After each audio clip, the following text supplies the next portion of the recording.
Humans of the cardboard, welcome back to Just Nuts, guys. Today we are going over the final Memento card revealed for this first wave, the archetype. If you don't know how deck build packs work, they release every card except for one all at once on their initial reveal. It gives you an idea of what the archetype does, and they usually save one usually pretty decent card, somewhere between a solid card for the archetype to an absolutely crucial important card for the archetype for the last reveal. And so this is the final reveal. We have everything else revealed for this first wave. It's important to keep in mind that we're also going to get 1 to 2 more waves of support in the 2 next core sets as well. That's just how it goes for these. So keep in mind, wherever the archetype is, it easily could get really good support. That has actually been that's kind of been Konami's MO as of lately. Deck build packs have been pretty successful, especially once those archetypes get a wave or 2 of support.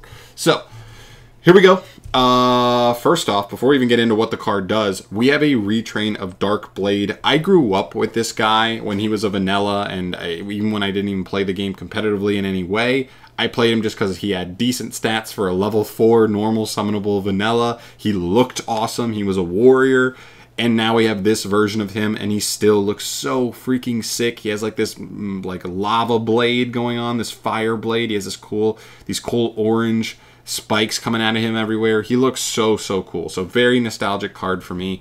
I'm very happy they decided to go with this one for one of the Memento cards. All right, let's get into this. Memento Dark Blade. This is a level 4 Dark Warrior, so this is roadable. Cool. 1800 attack, 1500 defense. You can only use the first and second effects of this card once per turn.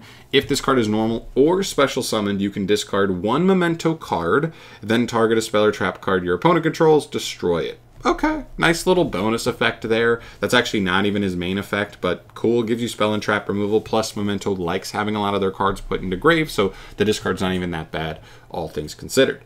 Second effect, during your main phase, you can destroy 1 Memento monster you control. And if you do, special summon 1 level 3 or lower Memento monster from your deck. Now that is really the main effect here, is that this is kind of just a lone Fire Blossom for the deck. Now it's once per turn, but I like that it can destroy any Memento monster you control, which means even just normal summoning him and then popping himself to summon, I believe the little goblin guy is the real starter that the deck wants to get into and started with.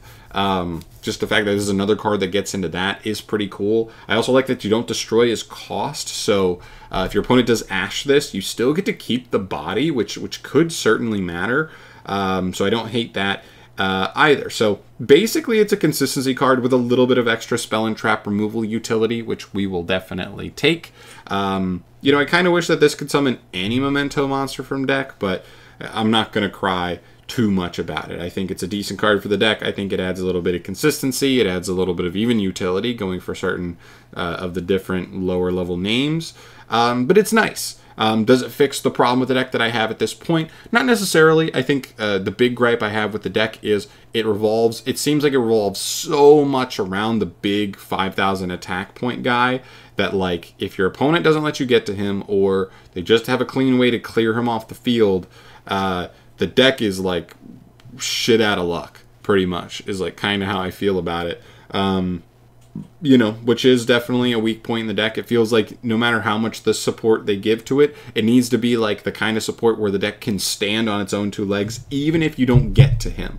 That's kind of what the deck needs to kind of really take that step forward as a competitive strategy. But still, they're cool. This adds consistency, which helps with what any deck wants to do. We'll take it. For sure. It's an extra starter. So, nice addition. Nothing crazy, but I did want to highlight it here because it is the final card. So now we do have the full, setup of what Memento is for the first wave. We'll obviously keep an eye out for what comes out potentially in Phantom Nightmare. I don't know if we'll get the first support there or in the next core set, but we will definitely keep an eye out. But yeah, really cool card. Let me know what you guys think, not just about this card specifically, but how it functions in the archetype, and also where are you with Memento? I think it's a decent deck. I think it could be an interesting rogue deck, but I think if it really wants to be a serious rogue deck or above tier 2, tier 1 even, it's going to need something strong in the waves to come. But it's still really cool. I love seeing these vanilla monsters reimagined as actual playable, effect monsters. That is such a cool idea for Konami to kind of have nostalgia baked into like new competitive strategies like that. I really like that idea. So very, very cool. Let me know your thoughts down below, and subscribe if you want to see more news videos from me like this one. I think I have 2 more coming from all the stuff that got revealed this past week. But I'll see you guys in the next video. Thank you so much for watching. See you in the next one. Peace.